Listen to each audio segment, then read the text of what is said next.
Shalom pendengar yang dikasihi dan mengasihi Tuhan Yesus Kristus. Berjumpa lagi dengan saya Cynthia dalam waktu teduh.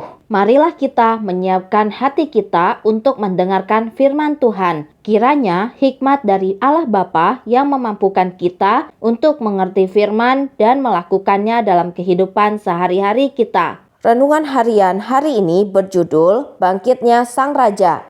Bacaan Alkitab hari ini diambil dari Yohanes 14 ayat 1 sampai 6.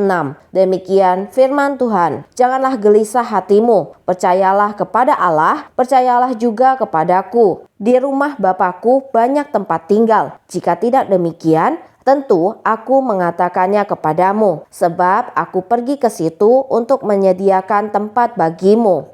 Dan apabila aku telah pergi ke situ dan telah menyediakan tempat bagimu, aku akan datang kembali dan membawa kamu ke tempatku, supaya di tempat di mana aku berada, kamu pun berada. Dan kemana aku pergi, kamu tahu jalan ke situ. Kata Thomas kepadanya, Tuhan, kami tidak tahu kemana engkau pergi. Jadi bagaimana kami tahu jalan ke situ? Kata Yesus kepadanya, Akulah jalan dan kebenaran dan hidup. Tidak ada seorang pun yang datang kepada Bapa kalau tidak melalui aku. Nats pembimbing hari ini diambil dari Yohanes 14 ayat 19.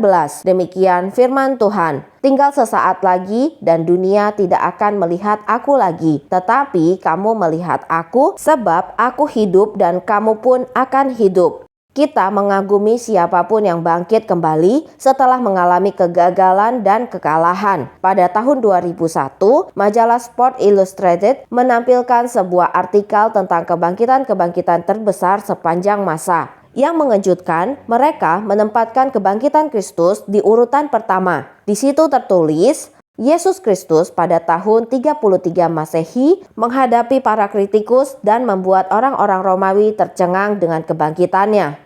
Betapa bijaksananya perkataan itu. Dalam daftar manapun tentang kebangkitan-kebangkitan dalam sejarah, kemenangan Kristus atas kematian memang pantas mendapat tempat yang utama. Sesungguhnya kebangkitannya masuk dalam golongan yang melampaui kebangkitan lainnya. Pada akhirnya, kematian akan menang atas kehidupan. Saat seseorang meninggal, ia tidak mungkin hidup lagi. Setidaknya tidak di dunia ini. Namun, tidak demikian dengan Yesus. Dia telah berjanji kepada para murid bahwa setelah disalibkan oleh musuh-musuhnya, dia akan bangkit, menang atas kematian. Matius mencatat hal ini dalam Injilnya. Yesus mulai menyatakan kepada murid-muridnya bahwa ia harus pergi ke Yerusalem dan menanggung banyak penderitaan, lalu dibunuh dan dibangkitkan pada hari ketiga. Dan memang itulah yang terjadi pada Juru Selamat kita. Kebangkitan Yesus Kristus meyakinkan kita bahwa dengan iman di dalam Dia, kita pun akan hidup kembali ketika kita dibangkitkan dari kubur.